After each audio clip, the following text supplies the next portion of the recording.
Assalamualaikum warahmatullahi wabarakatuh. Kami CGP Angkatan 11 Kota Singkawang akan melakukan demonstrasi kontekstual modul 2.3 coaching dalam supervisi akademik. Perkenalkan, saya Budi Ekawati, guru SD Negeri 2 Singkawang. Saya Siti Komaria, guru SMP Negeri 1 Singkawang. Dan saya Linda Budiati dari SDN 92 Singkawang. Selamat menyaksikan.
Baiklah Bu Eka, Assalamualaikum warahmatullahi wabarakatuh. Apa kabarnya? Waalaikumsalam warahmatullahi wabarakatuh. Alhamdulillah. Kabar saya baik, Bu Siti. Bu Siti bagaimana? Alhamdulillah baik Bu. Sebelum kita memulai proses coachingnya, di sini saya berperan sebagai pengamat atau observer yang akan menilai proses coaching Ibu dengan si coaching nantinya ya Bu. Nah, namun sebelum Ibu memulai percakapannya ini, ada beberapa hal yang saya sampaikan terkait rubrik penilaian dalam observasi saya agar Ibu juga tahu ya. Nah, nanti untuk rubrik penilaiannya yang akan menjadi acuan saya adalah saya harapkan dalam proses percakapan nanti Ibu memiliki prinsip dari seorang coach, kemitraan, proses kreatif dan memaksimalkan potensi, dan tentunya Ibu juga memiliki kompetensi inti dari coaching yang memiliki prinsip kehadiran penuh, mendengarkan aktif dan mengajukan pertanyaan berbobot yang tentunya dengan teknik rasa, dan juga saya berharap nanti ketika melakukan sebuah coaching, Ibu juga jangan lupa untuk merapikan alur dari cerita, yaitu tujuan, kemudian identifikasi, kemudian rencana, dan tanggung jawab. Itu rubrik penilaian yang akan saya jadikan acuan. Kira-kira begitu ya Bu, apakah dapat dipahami? Oke, baik Bu, kalau begitu selanjutnya sebelum dimulai proses coachingnya, ada beberapa pertanyaan yang ingin saya tanyakan, boleh ya Bu? Ya, silakan. Nah, baik. Untuk pertanyaan pertama, kira-kira kompetensi coaching yang mana yang ingin Ibu kembangkan dalam proses percakapan nanti? Dalam proses yang akan saya kembangkan ada dua nanti Bu, yaitu mendengarkan efektif dan juga mengajukan pertanyaan yang berbobot dengan menggunakan teknik rasa Bu. Ya, luar biasa Bu. Yaitu mendengarkan aktif dan mengajukan pertanyaan berbobot ya. Nah, dari dua kompetensi ini, kira-kira bagian kompetensi yang mana secara spesifik ingin Ibu kembangkan dalam proses coaching ini nanti, Bu? Proses yang akan saya kembangkan nantinya secara spesifik adalah mendengarkan aktif supaya saya bisa menggali potensi Bu. Dan kemudian coaching dapat menemukan solusi yang tepat atas permasalahan yang beliau temui Bu. Baik, memang mendengarkan aktif ini adalah salah satu kuncinya agar bisa menggali banyak hal dari seorang coaching. Baik Bu, untuk pertanyaan terakhir ini ya, perihal indikator pencapaian, kira-kira tolak ukur yang bagaimana ini terkait pencapaian yang ingin Ibu tuju dalam proses percakapan coaching nanti. Terkait indikator keberhasilannya, yang ingin saya tuju yang pertama adalah bahwa nanti dalam coachingnya saya menggunakan alur cerita secara rutut. Kemudian saya bisa menggali ide-ide dari coach itu sendiri agar beliau dapat menemukan solusi atas permasalahan yang beliau temui, Bu. Ya, baik. Semoga dari indikator yang sudah Ibu sampaikan terkait prosesnya sangat eh, melalui alur cerita, kemudian ide-ide solusi dari coach bisa tergali dengan sangat maksimal ya, agar bisa tercapai dalam proses coaching ini nantinya.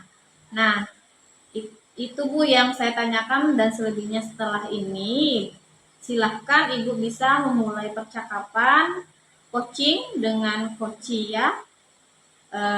Dan saya harap proses percakapan ini nanti bisa berjalan lancar sesuai dengan indikator keberhasilan atau ketercapaian yang sudah Ibu sampaikan tadi. Baik, Baik Bu, terima kasih Bu. sudah siap Bu, silahkan dimulai proses coachingnya ya. Ya, siap Bu, terima kasih. Saya akan memulai. Assalamualaikum Bu Linda, apa kabarnya hari ini Bu Linda? Waalaikumsalam. Alhamdulillah Bu, hari ini baik-baik saja. Alhamdulillah kalau baik-baik saja. Tapi kayaknya hari ini saya lihat Bu Linda kurang bersemangat, tidak seperti biasanya. Bagaimana Bu Linda? Mungkin ada yang bisa saya bantu? Iya Ibu, maaf saya mengganggu waktu istirahat Ibu nih. Kira-kira Ibu sedang sibuk tidak ya? Tidak apa-apa Bu Linda, pas kebetulan saya juga tidak sibuk hari ini. Ya, begini Bu, saya mau curhat sama Ibu tentang masalah saya. Apakah Ibu mau mendengarnya? Dengan senang hati Bu Linda, coba Ibu ceritakan masalah Ibu, mungkin saya bisa membantu masalah itu. Begini Bu, saya ingin meningkatkan kompetensi saya dalam kelas. Bagus sekali itu. Apa selama ini pengelolaan kelas Ibu belum tercapai? Nah, itu dia Bu. Saya berharap dengan menceritakan masalah ini, saya bisa menggali kegelisahan saya. Dan saya mendapatkan solusi untuk permasalahan yang sedang saya hadapi. Sehingga saya bisa mencapai tujuan yang ingin saya wujudkan, yakni menciptakan kelas yang menyenangkan bagi peserta didik saya. Ya. Apa yang sudah Ibu lakukan selama ini dalam mencapai tujuan tujuan Ibu untuk meningkatkan atau menjadikan lingkungan belajar yang menyenangkan tersebut? Ya, saya sudah mencoba berbagai metode pembelajaran dan mengingatkan kesepakatan kelas, tetapi rasanya belum ada perubahan. Begitu. Oh, ya. Masalahnya apa ya Bu Linda?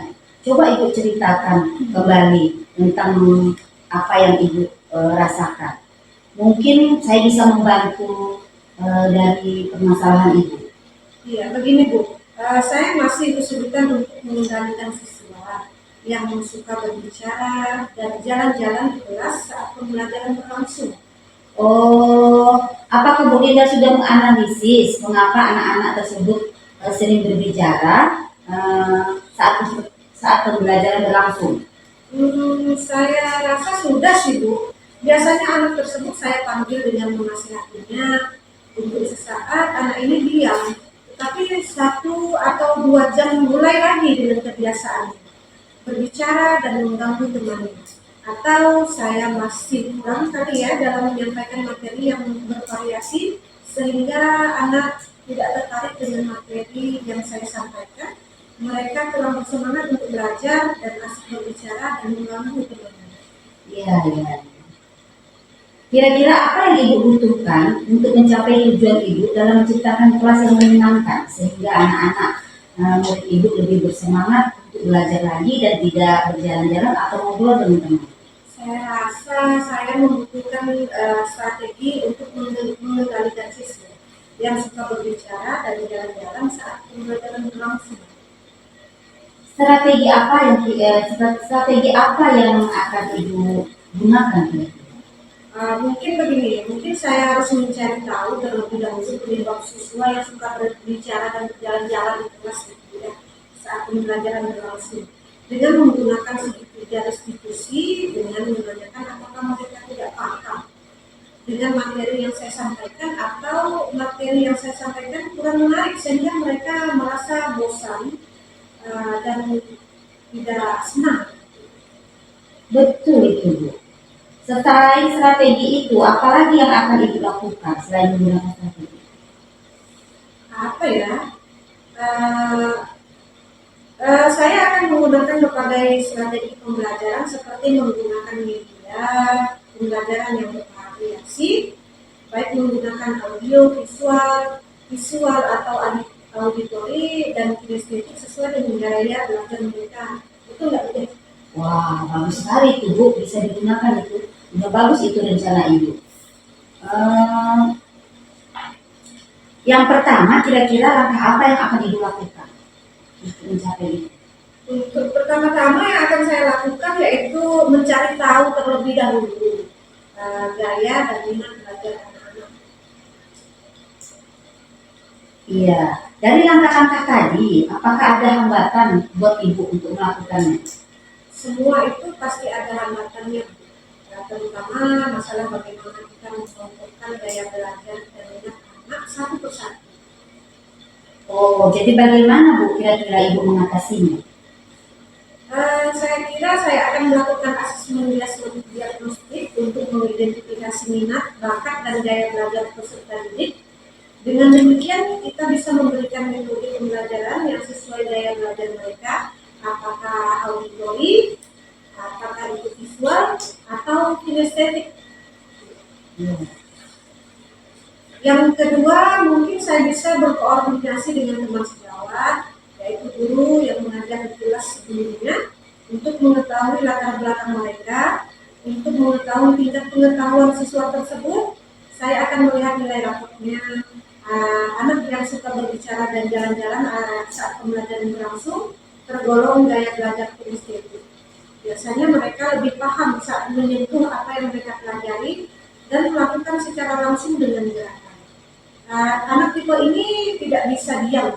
Nanti dalam pembelajaran saya akan melakukan permainan atau game agar anak tersebut dapat memahami materi pembelajaran yang disampaikan. Bagus sekali itu rencana Ibu. Mantap sekali, mudah-mudahan berhasil ya. Lalu kapan kira-kira Ibu akan melaksanakan rencana ini, rencana yang bagus ini? Saya akan melaksanakan minggu depan karena Senin ini kita sudah memasuki bulan semester semester pertama. Untuk rencana Ibu ini, siapa orang yang akan Ibu libatkan dalam hal ini kira-kira? Mungkin saya akan melibatkan kepala sekolah juga, Bu, karena kemajuan anak-anak di sekolah selalu saya laporkan perkembangannya sampai kenaikan kelasnya. Ya, betul sekali tuh, Bu. Bagus rencana ini. Dari percakapan kita tadi, apa yang dapat Ibu simpulkan? Iya, dari percakapan tadi yang dapat saya simpulkan bahwa dengan cara mengidentifikasi minat, bakat, dan gaya belajar mereka, kita dapat mengelompokkan sesuai dengan gaya belajar dan tingkat pengetahuan yang mereka miliki. Dengan demikian, kita bisa memberikan berbagai strategi atau metode pembelajaran yang sesuai dengan gaya belajar dan minat mereka. Mungkin anak yang suka berbicara dan jalan-jalan saat pembelajaran ini tergolong gaya belajar kinestetik. Biasanya mereka lebih paham saat menyentuh apa yang mereka pelajari dan melakukannya secara langsung dengan gerakan. Dan tipe ini tidak bisa diam. Nanti dalam pembelajaran saya akan melakukan permainan atau game. Nah, luar biasa ya Bu Linda, semoga apa yang Ibu usahakan akan tercapai. Ya, terima kasih ya Bu Eka, saya merasa lega sekarang karena masalah saya sudah ada jalan keluarnya. Iya Bu, sama-sama. Terima kasih atas waktunya Bu, karena Ibu sangat membantu saya dalam memecahkan masalah yang saya hadapi. Iya Bu, sama-sama, tetap semangat ya Bu Linda. Iya. Assalamualaikum warahmatullahi wabarakatuh. Waalaikumsalam warahmatullahi wabarakatuh. Baik Bu, tadi saya sudah mengamati proses percakapan coaching. Ini sudah ada beberapa catatan, namun sebelum saya sampaikan ini, saya ingin menanyakan beberapa hal. Boleh ya Bu? Silakan Untuk pertanyaan pertama ini, apa yang sudah Ibu lakukan tadi saat melakukan coaching dan apa yang sudah menjadi indikator ketercapaian dari proses coaching Ibu tadi? Iya, Bu. Untuk proses coaching yang saya lakukan tadi sudah menerapkan prinsip coaching, yaitu berupa kemitraan, kemudian proses kreatif, dan memaksimalkan potensi coaching, kemudian untuk kompetensi inti yang sudah saya terapkan tadi adalah mendengarkan aktif dan mengajukan pertanyaan yang berbobot, Bu. Ya Bu, tadi jadi apa yang sudah Ibu sampaikan itu sudah sesuai dengan hasil catatan saya. Jadi dalam catatan saya, Ibu sudah memberikan prinsip sebagai kemitraan, terbukti dari ketika Ibu mengobrol dengan coachee yang terlihat senang dan tidak ada perbedaan. Kemudian Ibu juga sudah menerapkan proses kreatif, berusaha menggali kreativitas seorang coachee untuk mengeluarkan berbagai solusi dari masalah yang dihadapi. Kemudian Ibu juga sudah menanyakan pertanyaan berbobot untuk memaksimalkan potensi dari seorang coachee. Selain itu, Ibu juga sudah menerapkan kompetensi inti sesuai dengan yang sudah Ibu sampaikan tadi, yaitu mendengarkan aktif dan memberikan pertanyaan berbobot. Dari catatan yang sudah saya catat ini, sudah terlaksana, Bu. Yang paling penting dari proses tadi, Ibu juga sudah menerapkan percakapan dengan alur peta, di mana Ibu tadi memulai dengan tujuan, ada identifikasi masalah, ada rencana aksi dan tanggung jawab. Alhamdulillah secara umum Ibu tadi sudah melaksanakan proses coaching yang sangat luar biasa. Semoga bisa Ibu kembangkan terus ke depannya ya Bu ya. Alhamdulillah, terima kasih Bu atas umpan baliknya. Terima kasih ya. Saya akhiri. Assalamualaikum warahmatullahi wabarakatuh. Waalaikumsalam warahmatullahi wabarakatuh. Demikian demonstrasi